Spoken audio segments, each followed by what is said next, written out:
Ste razočarani? Ne, prav ni, zato ker so imenitne izjave. Ljudje, s katerimi je veselje sedeti v družbi in je tudi zame to je velik poklon. Še večji poklon pa čutim, da me je Večer kot kolumnistko povabil in vidim, da Štajerci vedno mislijo name. Prvo nagrado sem dobila kot voditeljica iz 7D, Zlati ekran in prvič so me povabili kot kolumnistko Štajerci, torej Večer. Skratka smo v neki navezi in to mi je veliko veselje in spoštovanje. Kaj pa ta zmagovalna izjava, bi pritrdili se odgovornost do naroda res prične v postelji ali se morda prej prične na kakšni, davčni upravi ali pa kaj takega? Jaz se pa ne bi komentirala. Ste tudi edina... Pa samo dodam, da je postelja včasih tudi za strast, zdravje, užitek in veselje in ne zgolj za odgovornost. Ste tudi edina ženska med letošnjimi nominiranci? Res. Tudi pomislila nisem. Tem večji užitek. Hvala lepa. Se vam zdi, da smo morda po krivem prezrli izjavo kakšne znane Slovenke, ki ima tudi podobne markantne besede kot vi? Zagotovo je veliko takih izjav, mogoče kdaj prezrte, ker ne sledimo vsem.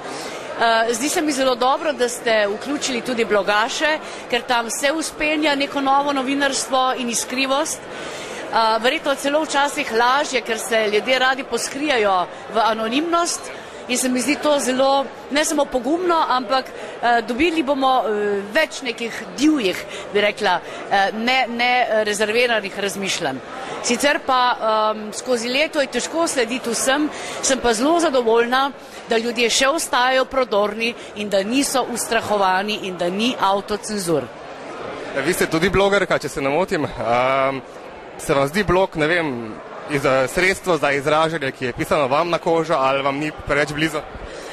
Na začetku mi ni bilo to blizu, zaradi tega, ker naslavljaš na neko amorfno množico in ker dobivaš feedback od ljudi, ki jih ne poznaš. Feedback je pa včasih zgolj medmeten. Kaj, bruh, bravo, to pa meni ne pomeni kaj dosti. Ampak zdaj se temu privajam in sem pa morala najprej sebe sprostiti. Ti moraš najprej sebe sprostiti in reči, pisal bom o tem, kar sem začutil, kar danes mislim, kar me je zintrigiralo. Ne pa špekulirati, kako bi se približal nekomu, ki te bo bral. To sploh ni važno. Važno je, da ti izraziš takrat tisto mnenje v tistem trenutku. Jaz bi se za hip še dotaknil vaše nominirane izjave. Govorite o tem vonju prešvicanega Armanija. Ja. Pa me zanima, se vam zdi, da von prešvicanega Armanija v Sloveniji dobiva na spoštovanju veljavi ali pri naši zmeri preveč te miselnosti, ki preveč ceni, kramp, lopate in kladiva? Jaz sem tukaj mislila na Armanija res malce slabšalno. Malce, ker me moti ta japizem, kar pomeni, da niti srednje šole dobro ne končajo, pa imajo že vsi te poslovne kufre, vse možne aparature, kravate in so neki poslovneži, strašni uspešneži, malo posnifajo in imajo job.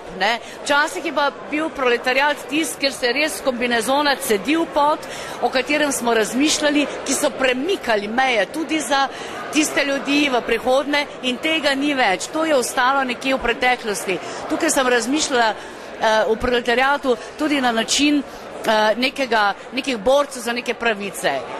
Če si pa ti v Armaniju, zakaj hudiča se te pa že treba boriti, se imaš zelo fajn. Gospa Molk, najlepša hvala. Hvala vam, hvala lepa obema.